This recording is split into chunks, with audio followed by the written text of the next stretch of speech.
அஸ்ஸலாமு அலைக்கும். Welcome back to princess Sana's kitchen. இன்றைக்கி நம்ம கிச்சனில் பால் பாயசம் எப்படி செய்கிறதுன்னு பார்க்கலாம். அதுக்கு ஒரு பாத்திரத்தில் 2 டீஸ்பூன் அளவுக்கு நெய் சேர்த்துருக்கேன். நெய் நல்லா உருகுனதுக்கு அப்புறமா முந்திரி திராட்சை குட்டி குட்டியாக கட் பண்ணி வச்சுருக்கேன், அதையும் சேர்த்துக்கலாம். சேர்த்து இது நல்லா பொன்னிறமாக ஆகட்டும். திராட்சை எடுத்திருக்கேன், திராட்சையும் சேர்த்துக்கலாம். சேர்த்து நல்லா பொன்னிறமாக ஆகிற வரையும் வறுத்துக்கலாம்.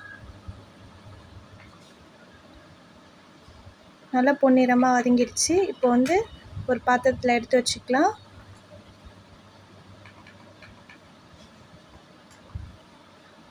முந்திரி திராட்சை வறுத்த நெய்யிலேயே சேமியா சேர்த்துக்கலாம்.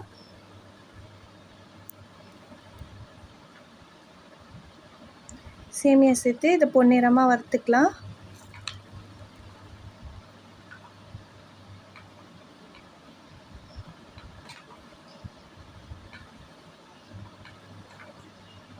நல்லா பொன்னிறமாக வறுக்கணும்.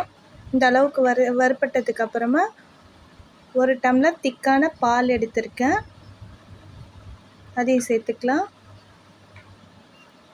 சேர்த்துட்டு 1 டம்ளர் தண்ணி, எந்த டம்ளரில் திக்கான பால் எடுத்தோமோ அதே டம்ளர்லேயே 1 டம்ளர் தண்ணி எடுத்துக்கலாம்.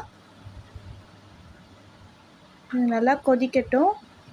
கொதித்து 3/4 பதம் சேமியா வெந்ததுக்கப்புறம் 1 பிஞ்சு சால்ட்டு சேர்த்துக்கலாம்.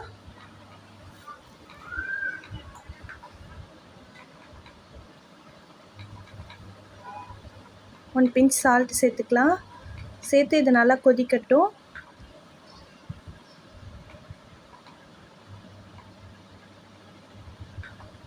½ கப் அளவுக்கு சீனி எடுத்திருக்கேன், அதையும் சேர்த்துக்கலாம். சேர்த்துட்டு சீனி நல்லா கரையட்டும். கரைஞ்சி நல்லா கொதிக்கட்டும் இருக்கட்டும். ஏலக்காய் தூள் சேர்த்துக்கலாம்.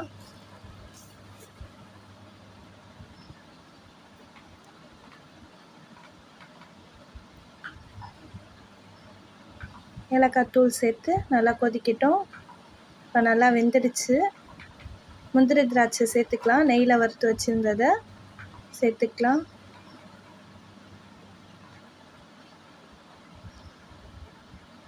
லாஸ்ட்டில் 1 டீஸ்பூன் அளவுக்கு நெய் சேர்த்துக்கலாம். சேர்த்து இதை ஒரு கொதி விட்டு ஆஃப் பண்ணிக்கலாம். சுவையான பால் பாயசம் தயாராகிடுச்சு. இதை நீங்கள் ட்ரை பண்ணி பாருங்கள். பார்த்துட்டு லைக் பண்ணுங்கள், ஷேர் பண்ணுங்கள், கமெண்ட் பண்ணுங்கள், சப்ஸ்கிரைப் பண்ணுங்கள். இன்ஷா அல்லாஹ் இன்னொரு வீடியோவில் பார்க்கலாம். நம்ம வீடியோவை இப்போ தான் புதுசாக பார்த்துட்ருக்கீங்கன்னா மறக்காமல் சப்ஸ்கிரைப் பண்ணி லைக் பண்ணி வச்சுக்கோங்க. இன்ஷா அல்லாஹ் இன்னொரு வீடியோவில் பார்க்கலாம். அஸ்ஸலாமு அலைக்கும்.